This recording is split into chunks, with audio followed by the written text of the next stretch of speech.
Welcome to New York City and Mission City Church. We're here to connect people with God and with each other.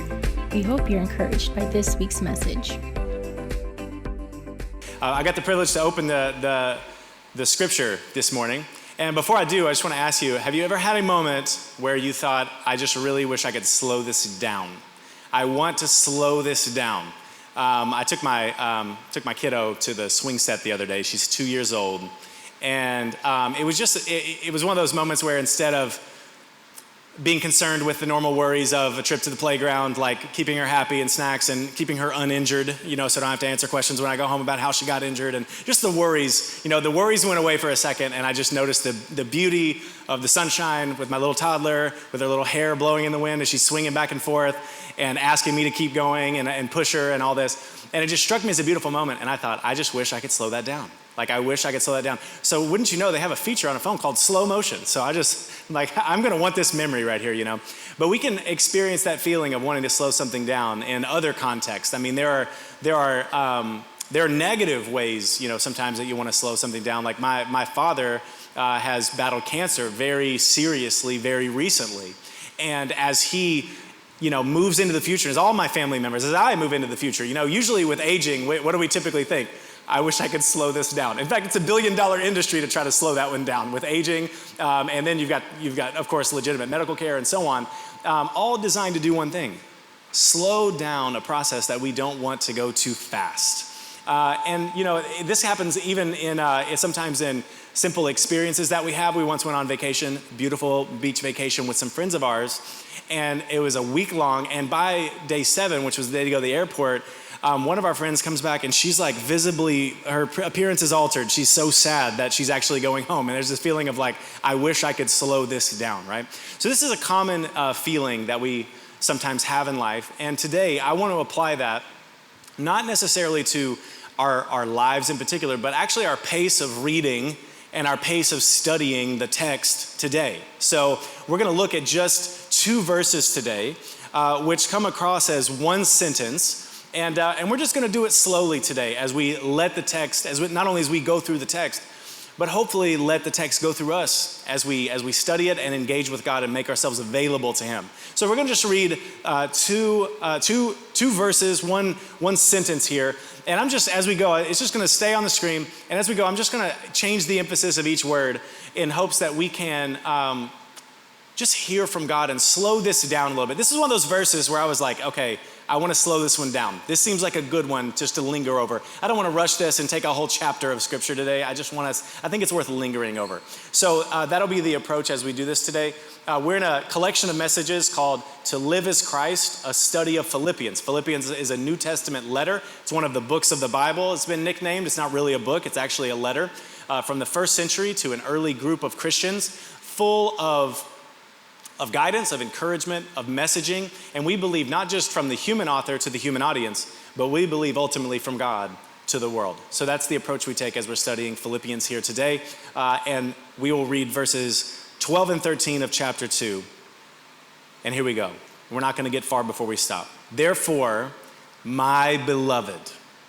Now that's a very endearing term. We don't say beloved that much anymore. It's kind of formal, and it looks like beloved, and the ed is kind of the Shakespearean theater vibe, beloved.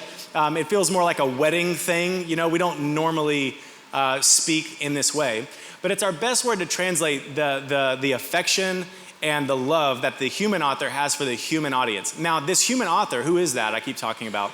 It's the Apostle Paul, a first century Christian apostle, a leader who started many churches, and had spent time with these people. So he knew the people he was writing to personally, but he was no longer there, of course. He was in a Roman prison at the time and had to write back to the church that he knew and loved.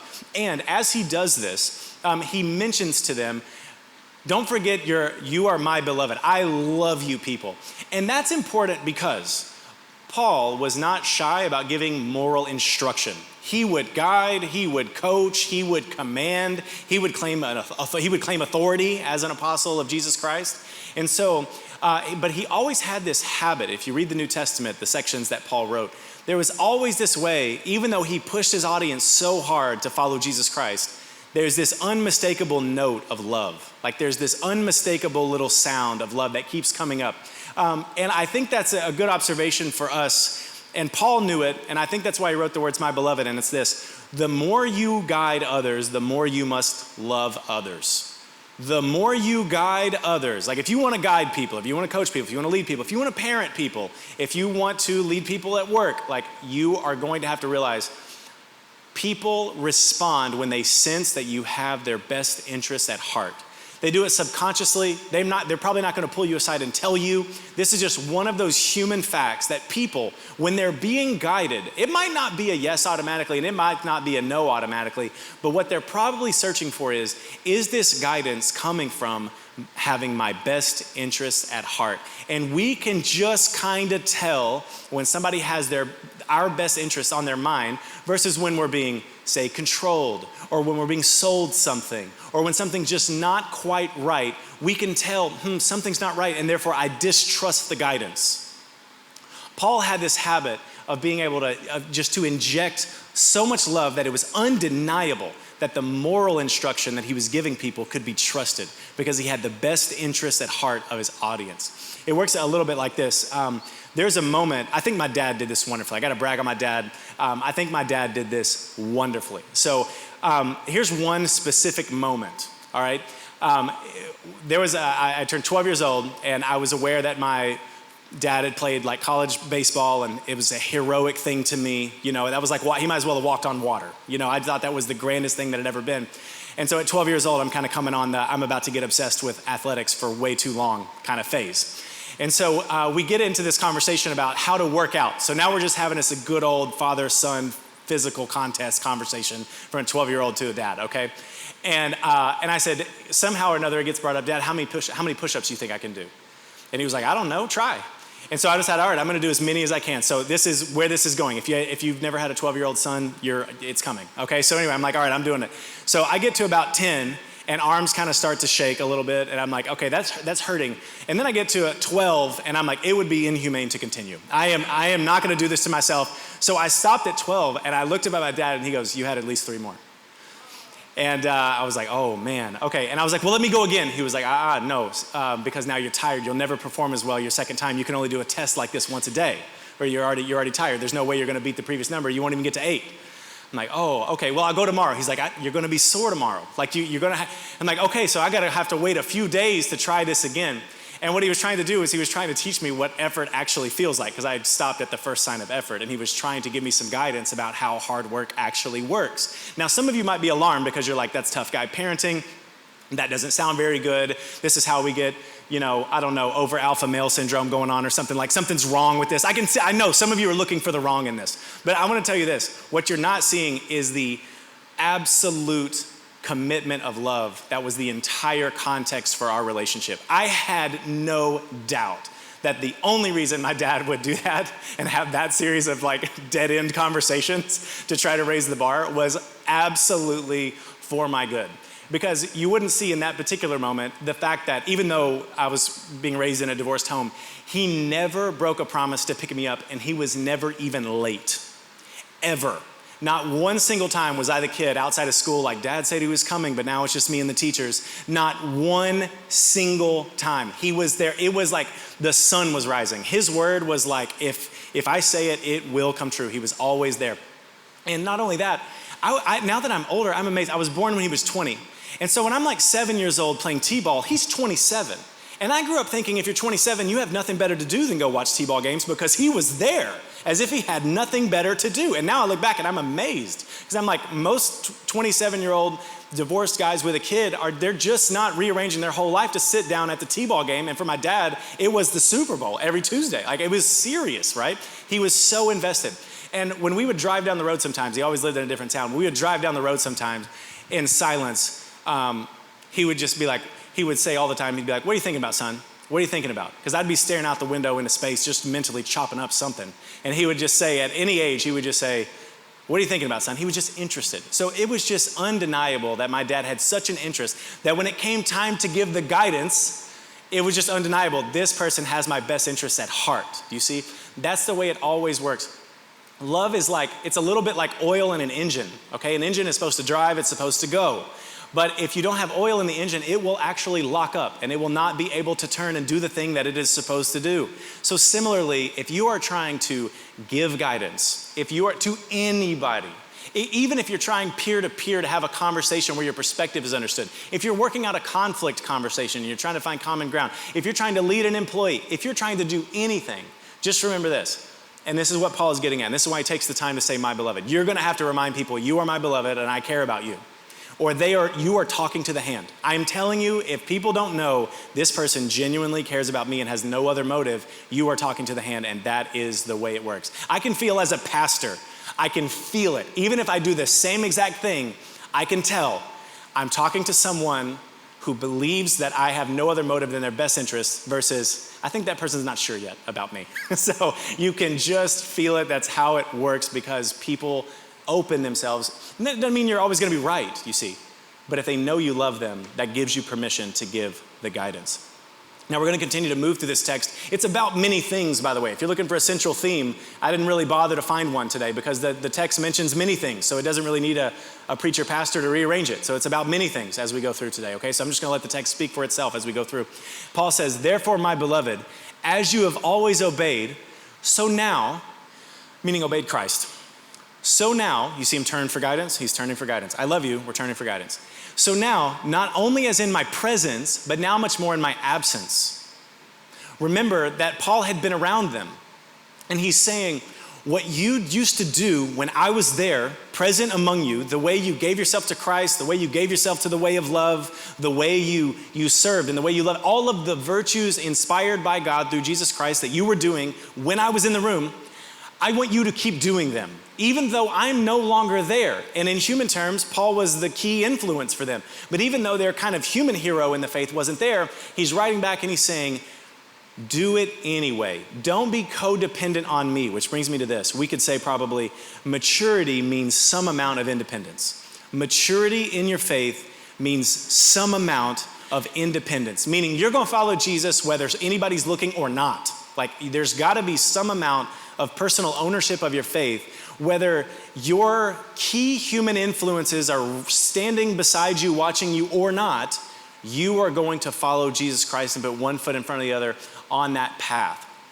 Now, I'm not trying to swing so far as to say that we're doing like ruggedly individual following of Jesus here, because there's always a communal element to the faith. We are a church. We are not just scattered parts that meet once a week. We are a family. We are a community. So there is an interdependence. I'm talking about getting rid of codependence. Codependence is when you can't follow Jesus unless that person is beside you. You can't follow Jesus unless that aunt is texting you every single day. Codependence is you can't follow Jesus because there's just not a drive in you and you become codependent on the direction of others.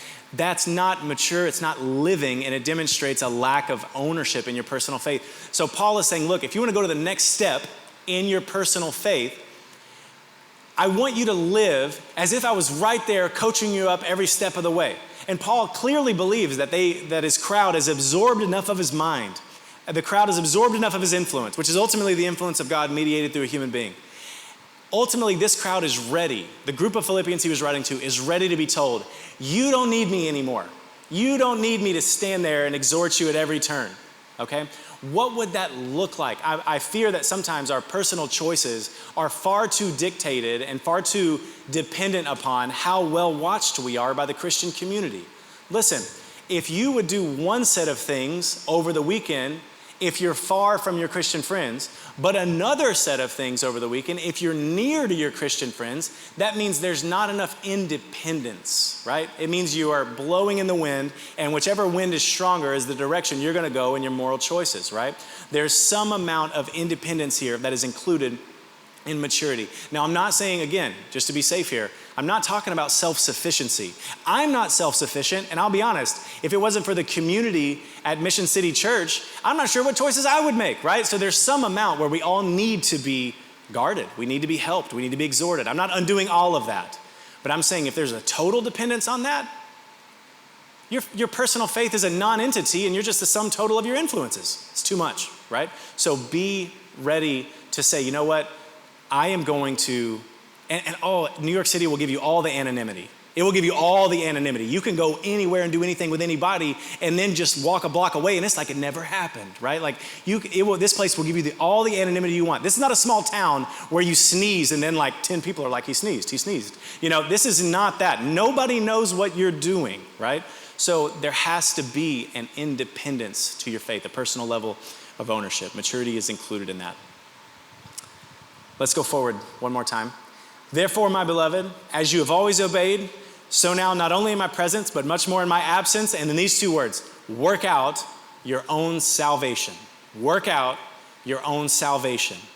Now, what is first salvation? Salvation is what Jean was mentioning earlier today when she welcomed everybody into the room, if you were here with us live today.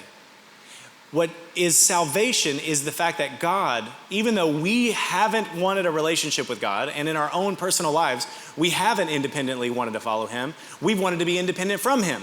And that God has loved us anyway, has entered into this world in the person of Jesus Christ and lived a sinless life and died a death that we all deserved, and it was actually raised from the grave, and that anyone by faith can relate to God forever and be saved from the separation that we deserve to the connection with God that we actually don't deserve. It's a better gift than what we actually deserve. That is salvation in a nutshell. And so now let's take that understanding, and Paul is telling us, work it out. Work it out. What does he mean by work out? Here's my best take at it. It means salvation is free. Why? Because he doesn't say work for your salvation. Consider that. How depressing would it be if that verse said, now, work for your salvation? You would be sentenced to an insecure, frantic, moral project that you would never have the assurance was done. Like if Paul right here had said, work for your salvation, everybody in here is going to become fear-based, self-doubting, and your own inconsistencies would haunt you because you'd be worried whether they'd cost you heaven. Like eternity could be riding on your own moral choices. Do you feel the weight of that? That's why Paul doesn't go there. He says, work out your salvation, meaning you don't have to work for what has already been given to you. God has given you the gift of being saved in the person of Jesus. It's yours. You can close your fists around it. You don't have to wonder whether it's there.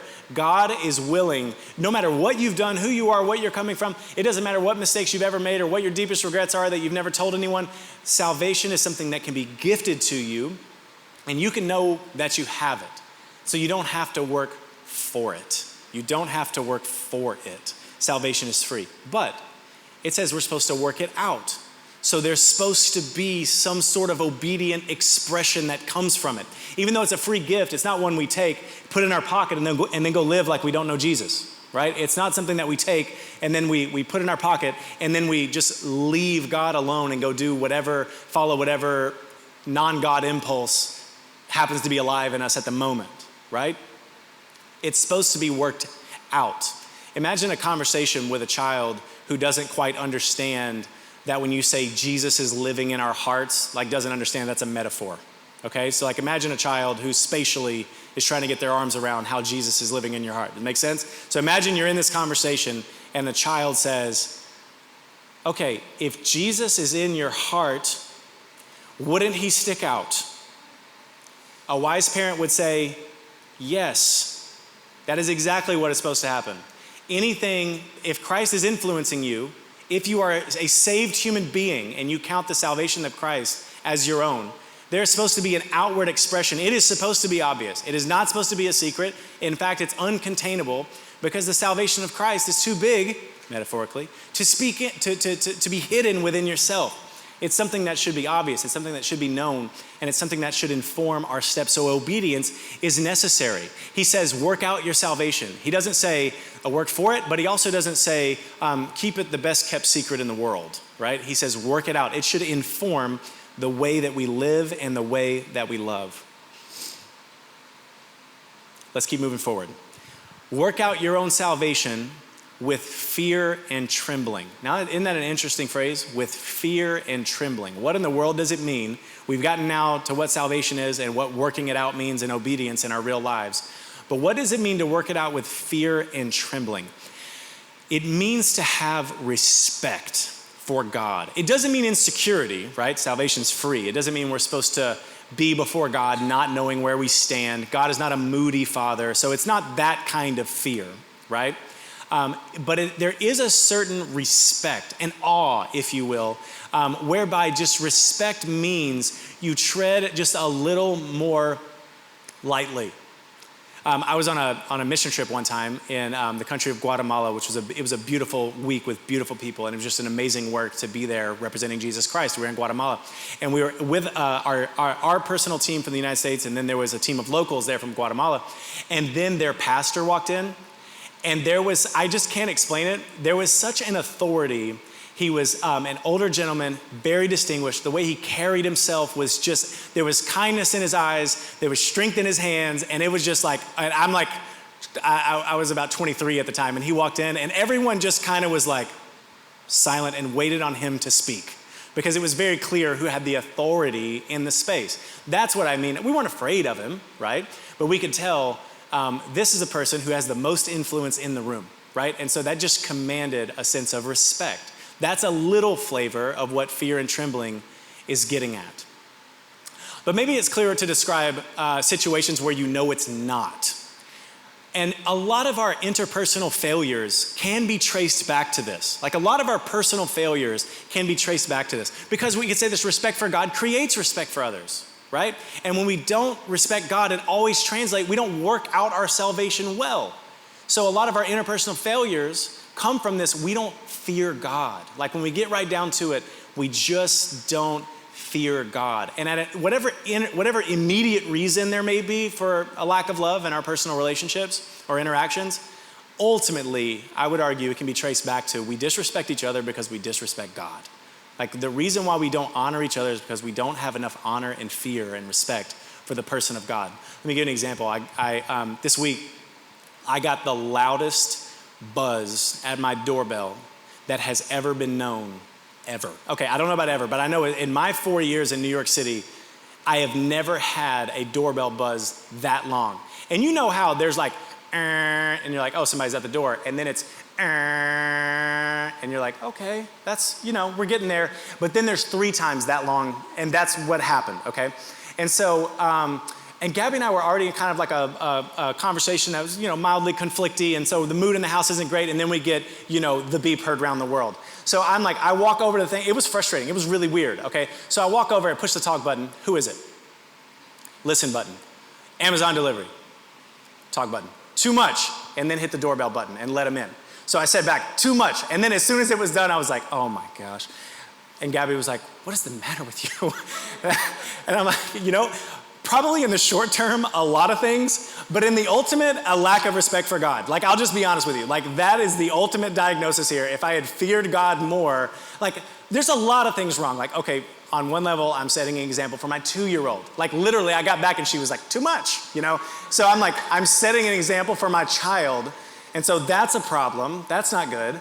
I'm supposed to be gentle in the way that we're carrying ourselves in the house. And also, this is a Christian household. We're not supposed to be the people that clap back at the mailman. Like, this is not good, right? And to be a pastor and all that layer of it as well. And I just was like, this is not good. But what ultimately went wrong, there's a lot that went wrong. But what ultimately, the wrongest part of all was, I would never have done that if I had thought, you know what? I have a fear of God in this moment. God made the other person who just beeped on my door long, and our doorbell's too loud. We should probably on our end get that volume turned down. But God made the human being who's down there sweating, going from house to house, right?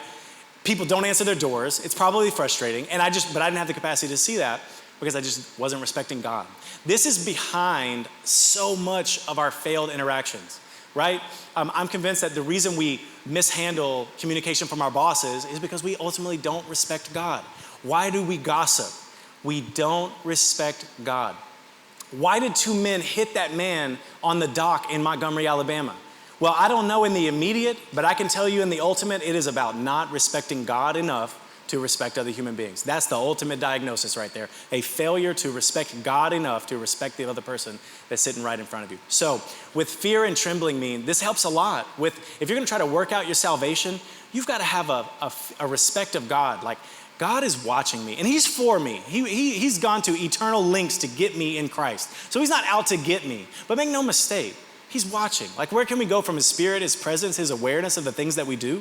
So his watchful eye and his presence, when we respect that, it changes things. Before I started walking with Jesus in a genuine way, in my late teens and early 20s years, I was such an arrogant and conceited young man, and I was so impossible to deal with and so rude to so many people. And ultimately, you know why? Didn't respect God. I didn't respect God. Respect for God always creates respect for others. They're always linked, always, always, always. Let's go back a couple more times to the text.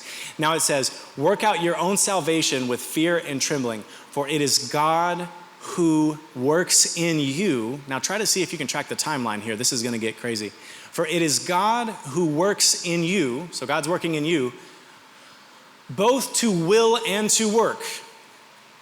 So God somehow, it seems, is enabling us to will and to work. Like he is the one who is the worker here.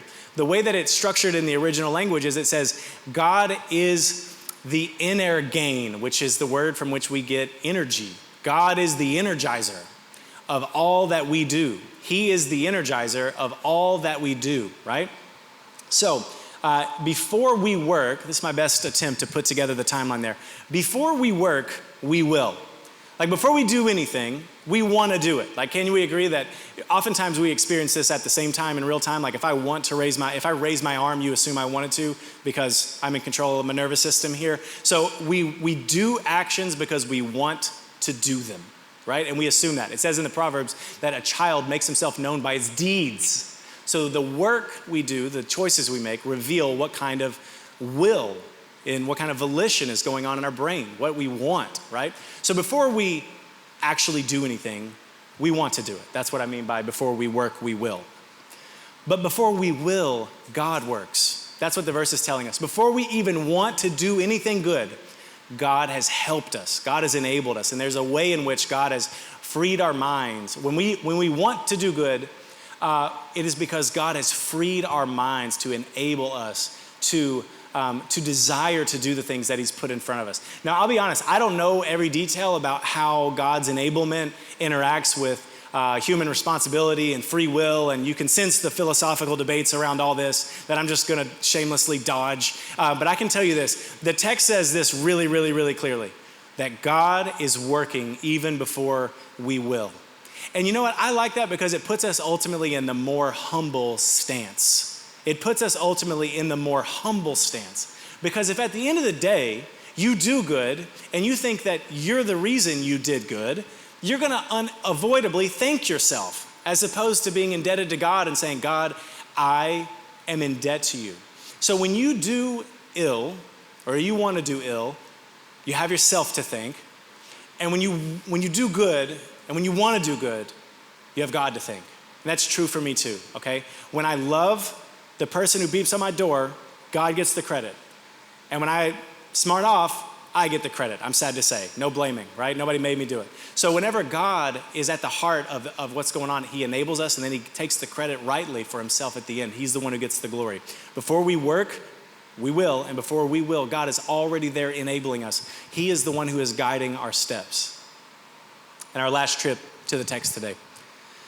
I'll read it all. Therefore, my beloved, as you've always obeyed, so now, not only in my presence, but much more in my absence, work out your salvation with fear and trembling, with respect of God, because it's God who works in you to will and to work for, and I love this ending note, for his good pleasure. He likes to lead us. God delights to lead us in all of our frailties, all of our inconsistencies, all of our back and forthness. He likes to save us. He likes to parent us. He likes to restore us. He likes to rejuvenate us. He likes to give us rest. All of this journey of trying to will and work is coming from the good pleasure of God. So we can just say today that God delights to lead us. God delights to lead us. He wants to. He wants to take us on the journey. He wants to open up our willpower to new possibilities. He wants to enable us to love people the way that he requires. He wants to enable us to respect him the way we should respect him. He likes doing this. And I want you to know that because it's easy for us, I think, to sometimes slip into this mentality that maybe God's leadership of us is like just part of the territory of being God, and he has to do this, and it's just part of the job description of being God is to lead human beings. Well, that's not true at all. He's totally unobligated. God is free. God didn't have to send Jesus Christ. God didn't have to leave us the text of Scripture to guide us and inform us. God didn't have to reach his hand into our lives to bring us into this place. God didn't have to enable the Instagram ad that found you, that led you in here. Like, God didn't have to do anything. All of his free acts are just that. They're free, right? God, I'm not standing up here because God had to do anything, but because God delights to save, right? He is unobligated. This is so much more powerful because it means the love of God is voluntary. It is willed, it's active, it never quits, and he always is delighting to bring us closer to himself. We are at our worst when we categorize our entire spiritual life as just like pure obligation. God's obligated, we're obligated, church is obligated, you're obligated, I'm obligated, and everybody's just on the obligation train to nowhere, right? And it's just boring, it's deadening, and it doesn't match the heart of God at all, because it says here that the reason God is willing these things still today is because it's part of his good pleasure. You and I are a part of God's good pleasure. Despite all of our failings, despite all of the failings of everyone we've ever known, it is God's good pleasure to will that we would be able to will and to work. So let's remember today that we have a Father who delights in us. He's not forced. We have a Father who is happy when we make spiritual eye contact with him. Like, there's a reaction there. When my kid walks in the room and runs toward me, I am happy. And I swore before I had a kid I wasn't gonna be the person who talked constantly about my kid. That's out the window, because I delight in my kid, and I can't stop enjoying my child, right? From a support perspective, from even a discipline perspective, I just love my kid, right? And that is derived. That's not original, that's not forced. That's not a conspiracy of parenting to fake like we love our kid. Like, I just love my kid. And that comes from God. It's the tiniest little part of how much God actually delights in us. So let's remember today, we're not just commanded by God, although that's part of it. We're not just identified by God, although that's part of it. We're not just dependent upon God, although that's part of it. We are delighted in by God, and that's a powerful, powerful thing to know. The question is, do you know it, that he delights in you this very day, in this very moment? Let's pray and let's sing and let's enjoy the fact that we're enjoyed by God. Lord, I'm so grateful to just take a slow trip through one sentence here and to know so much about you. I'm grateful for the opportunity to confess our and my shortcoming and to be embraced by your good pleasure all the same. I'm grateful for the community that knows this truth. I'm grateful for a grace-based community at our church that is not working for anything that you've already given, but we are trying to work it out. Give us the grace, Lord, to work it out. And then if it's worked out in any way that's good, if we love our community successfully, if we serve people who have any sort of a need, if we gather in strong numbers, if anything goes right, God, I pray we would say, God willed our work, and that we'll give you the credit, and that we'll know it is your good pleasure who has drawn all of this together. Lord, help us delight in your presence and know that it's not opposite to have the fear and trembling respect, but also have the security of being delighted in as beloved children. God, remind us that your guidance always comes from love. Your guidance always comes because we're your beloved.